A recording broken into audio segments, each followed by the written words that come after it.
mysterious skulls. We've been so good at modifying our environment through our technology. So if you try to think about what we might look like in the future, again, it's a bit hard because we don't exactly know what these environmental pressures may be on us right now. While Lamb's work was dismissed by some scientists as conjecture, anthropologists have found that humanity has changed greatly over the past 200,000 years. Homo sapiens have developed more delicate skeletons, smaller faces, and more pointed chins. And recent studies have shown the human body is still undergoing significant changes. So over the last 40 to 50,000 years, tooth sizes have reduced very, very dramatically. And this is largely the product of expansion of both cooking and ultimately the development of pottery.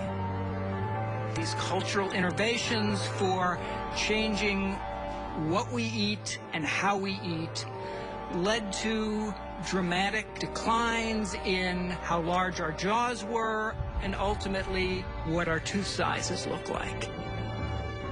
The future direction of human evolution is difficult to chart, but certainly we would think that some continued expansion of brain size may be something that we're going to continue to see as we move forward in human evolution.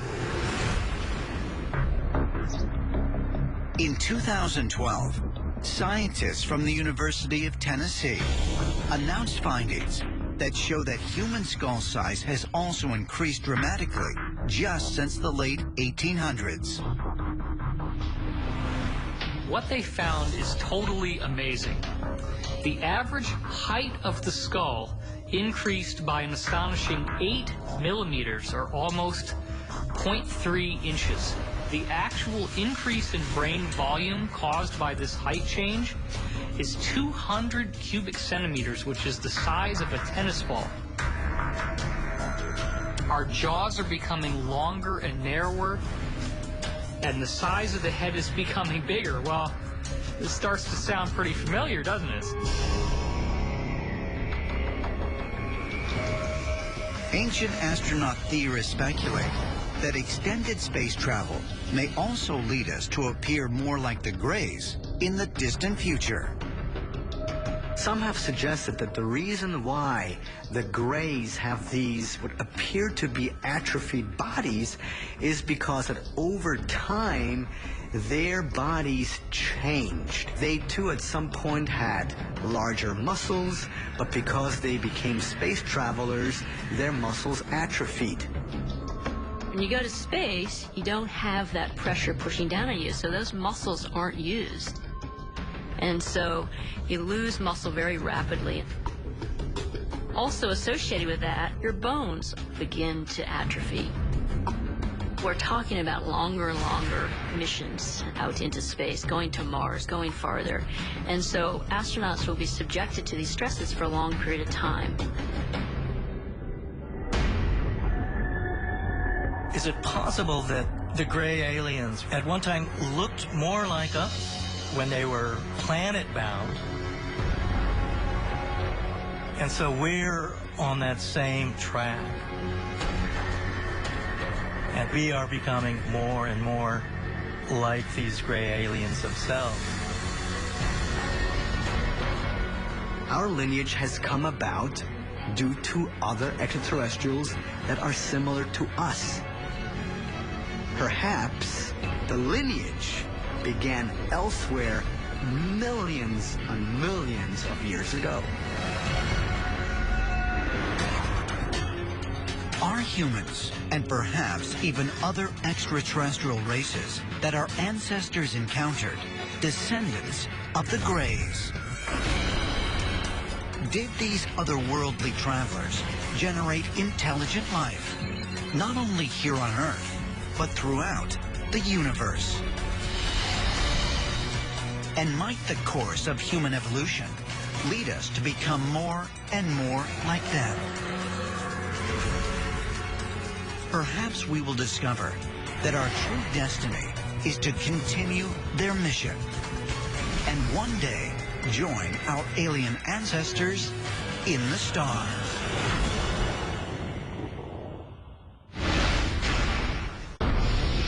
Billions of Earth-like planets. Why would there be this vast universe and just us? Each capable of sustaining life. In many ways, this is like finding the Garden of Eden. And each with possible evidence that we are not alone. We have this imprint within all of us that our origin is out there, that life as we know it on planet Earth originated elsewhere. Since the dawn of civilization, mankind has credited its origins to gods and other visitors from the stars. What if it were true? Did extraterrestrial beings really help to shape our history? And if so, might this explain our search for another Earth?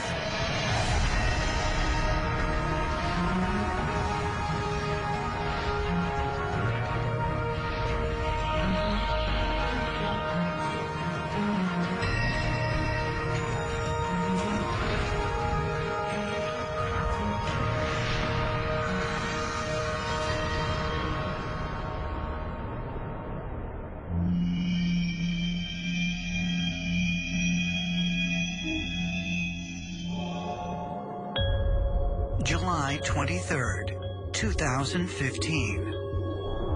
After more than 6 years of observing over 150,000 star systems within the Milky Way galaxy, NASA's scientists using the Kepler telescope discover what they believe to be an Earth-like planet located 1,400 light years away. Kepler 452b, or Earth 2.0 as it has become known, is 60% larger than Earth. The exoplanet orbits a star slightly larger and brighter than our sun and falls within that star's Goldilocks zone, making it a leading candidate to prove life exists on a planet other than our own. Some planets are too close to their stars, so they're too hot. Some of them are too far away, so they're too cold. Recently, they found one which they've actually called the Goldilocks planet. And as you might surmise from that, that means that it's almost just right. What that means is that there's a potential that it might be teeming with life. The problem of looking for Earth-like planets beyond the solar system is they're hard to spot. There may be billions within our galaxy alone that satisfy roughly the conditions of being Earth-like. They have to have a magnetic field and a few other conditions that would be congenial for life. But the liquid water is the one I think everybody agrees is key. The Kepler discovery made people sit up and take notice because it would possibly have the all-important liquid water, and that is the key to looking for life as we know it beyond the solar system. Of the 100 billion stars that make up the Milky Way galaxy, astronomers now estimate that 1 in 5 has an Earth-sized planet with the potential for life. And NASA scientists predict that we are likely to find signs of alien life by the year 2025, bringing us ever closer to answering the age-old question, are we really alone in the universe? Humans are really excited about life on other planets. There's a lot of empty space out there, and it would be a big waste if there wasn't more life. Why would there be this vast universe and just us? Forever, people have wondered, are we alone? Is there life out there? Are there other intelligent beings? And that's why we're so insistent upon searching for another Earth. I think there's that need to realize that we're not alone in the universe. We want answers. We're going out into space because we want to find out, are there other beings out there like us? Since the ancient Babylonians first documented observations of Venus, humans have speculated that inhabited worlds may exist beyond Earth. And from the time of the ancient Greeks, philosophers and scholars have theorized on the probability of the existence of otherworldly civilizations other than our own. In 1961, radio astronomer Frank Drake was the first to publicly propose a mathematical argument for the likelihood of the existence of intelligent extraterrestrial life in the galaxy. Frank Drake developed an equation that took the probability of different things happening, having the right type of sun, having the right type of planet, how many planets and stars there were, and made an estimate of how likely life would be. The Drake equation would seem to logically predict tens of thousands of civilizations out there that we ought to be able to hear on radio traffic. But if there is such a high probability for the existence of intelligent life forms elsewhere in the universe, why haven't we encountered them? If there are so many other planets out there, and if the chance for intelligent life out there is high, why hasn't anyone visited us? The human race should be typical of what intelligent life is like in the rest of the cosmos. Plus, the cosmos is much older than the human race. We tend to expand into all possible living spaces. Intelligent life in the rest of the universe should probably act like that too. People like us should be filling the cosmos. Everywhere we point a radio telescope, we should be picking up noise. Instead, there's nothing. While radio telescopes have yet to pick up a transmission from other intelligent beings in the universe, ancient astronaut theorists propose that contact has, in fact, already taken place, and evidence of this can be found throughout the world. The question, where are they, should be answered with, look at the ancient astronaut theory. Because we are suggesting that there is evidence that goes back thousands of years by the stories that we have of gods, lowercase g, descending from the sky. It doesn't matter on what continent. Every single continent was visited. I would say that the evidence is there, and it's all around us, whether it's in megalithic sites that are aligned to constellations, such as the Great Serpent Mound in Ohio, even the pyramids at Giza, and even stories about beings coming down in spaceships, interacting with people. Evidence is overwhelming that there are extraterrestrials all over the universe and that they're coming in. According to ancient astronaut theorists, one of the earliest and most compelling pieces of evidence to support the notion that extraterrestrials have, in fact, visited Earth can be found with an ancient Sumerian cylindrical seal known as VA-243. Author Zecharia Sitchin was the first to suggest that on this seal, which is estimated to be at least 4,500 years old, is a depiction of our solar system. You can see in the seal that there's the whole complete model of the solar system accurately being displayed with the sun in the center. Now, till the time of Copernicus and Galileo, no one knew that we actually orbited the sun. So the only explanation is someone who had this knowledge gave it to humanity, and that there has been extraterrestrial presence and interaction with people in the past. And we see this across the globe.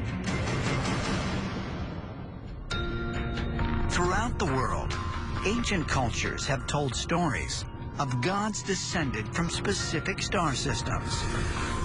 The Maya associated their gods with the Pleiades star cluster, as did the Native Americans hundreds of miles away.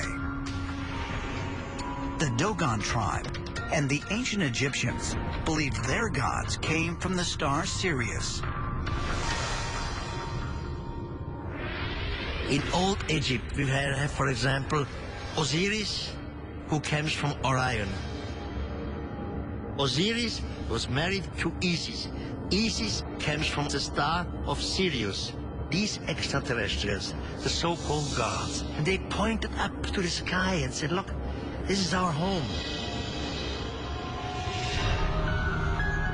Is it possible that there are intelligent beings inhabiting other planets within our solar system, as ancient astronaut theorists contend?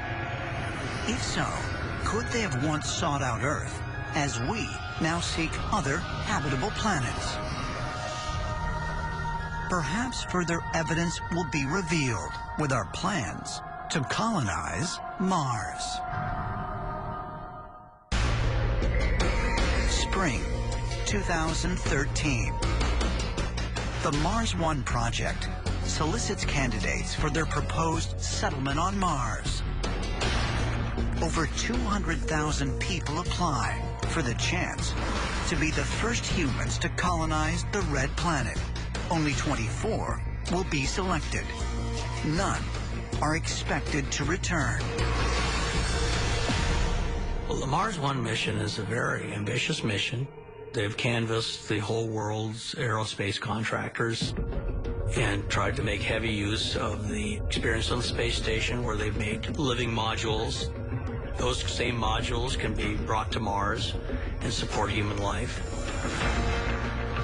Scientists are testing working models of living quarters for Mars, such as NASA's Deep Space Habitat. Engineers designed these pods to be constructed remotely before humans arrive. Once built, the habitats will supply oxygen and water and minimize the harmful effects of atmospheric radiation to humans. Yet even these engineering feats won't allow humans to live on Mars for extended periods of time.